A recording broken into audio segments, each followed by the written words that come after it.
There's a big problem with live service games, and really talking about this now because it's a new industry trend that we've been seeing all over the media about how EA, PlayStation, all of them, Activision, they're trying to start setting up some live service games that last a long time and don't need new editions, new installments coming in. The main reason is obviously because of money.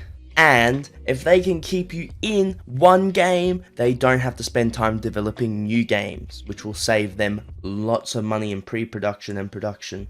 If they can add those cheeky microtransactions, then they will be printing money without having to do that much. To make a solid live service game, there should be regular updates and a solid base game that comes out. That is a successful live service. And also listening to the player base, checking out what updates that they seem to want the most. So if there's a new weapon that's needed, new maps, some stuff like that, looking around, seeing where the shortcomings of the base game comes from and adding to it. So improving an already solid game quite regularly. That is really how a live service succeeds. So if you come out with a bad game and try and fix it later, you've already failed at a live service. That's not how you keep players.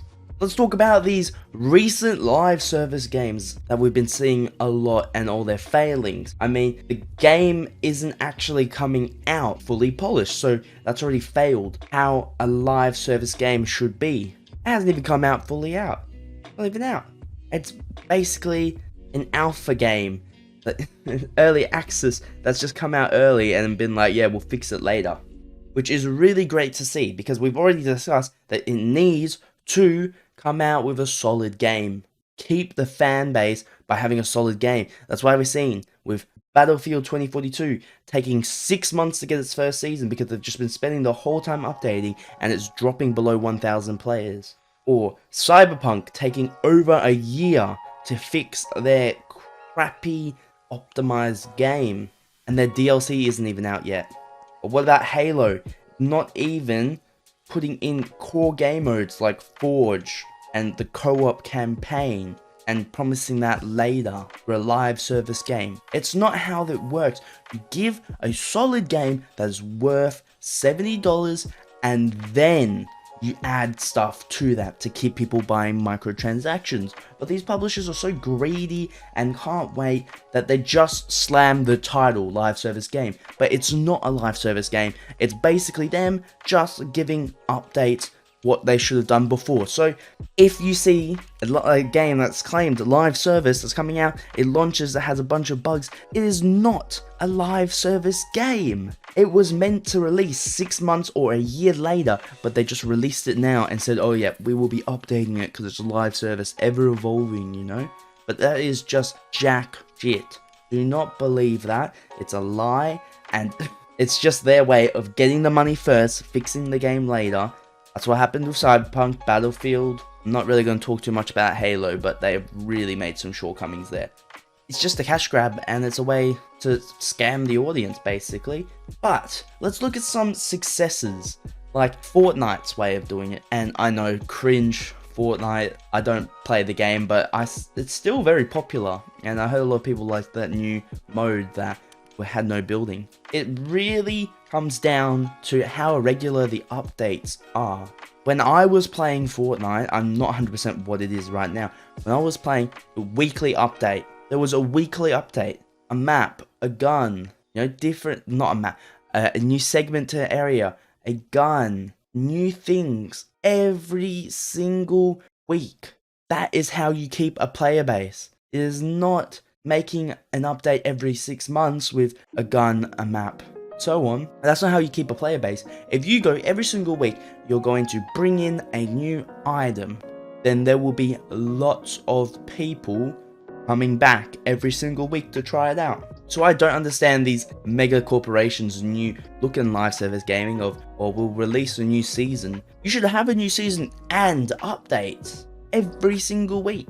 That is how a lot of Fortnite succeeded, because I remember when I was younger and it first came out, every week we'd be excited for the new update. But here, Oh, we'll see you in summer. Thanks. That's great. I really feel like they just slam a title on something. They don't even pay attention to what it could mean and how it could help them, because live service, you know? But it's not really a live service game, that's my point. And it's really depressing to see live service games that actually has the potential to be really cool. Let's move to some positive news about, you know, live service games and where it could be going in the future. I really feel like we do need a bit of positivity after a lot of the depression.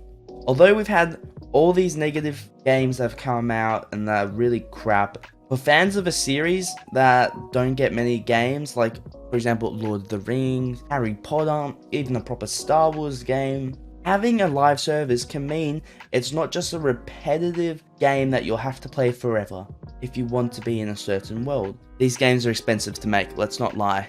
Getting the IP for Game of Thrones, for Lord of the Rings, Star Wars, so on, it's really expensive and it's really thrown a lot of these companies off. But when they get the chance to actually pay for it and keep it for 8 years and keep it going with that game, they get the win of money, we get the win of enjoying that world for longer. I know a lot of you were disappointed when Battlefront 2 got cancelled, because that still had a lot of potential. So having actual long time service games, this is not the 2-year live service, we are talking about up to 5 to 8 years. Long time of constant updates. So if you have a specific niche and genre you're into, you could be into Warhammer, and there's not a ton of games that come out all the time, and when you finally get that perfect game, they just drop it and go on to a new thing. But with the live servers, if done correctly, you'll be enjoying it for many days to come. Also, there's a lot more competition coming into this market now.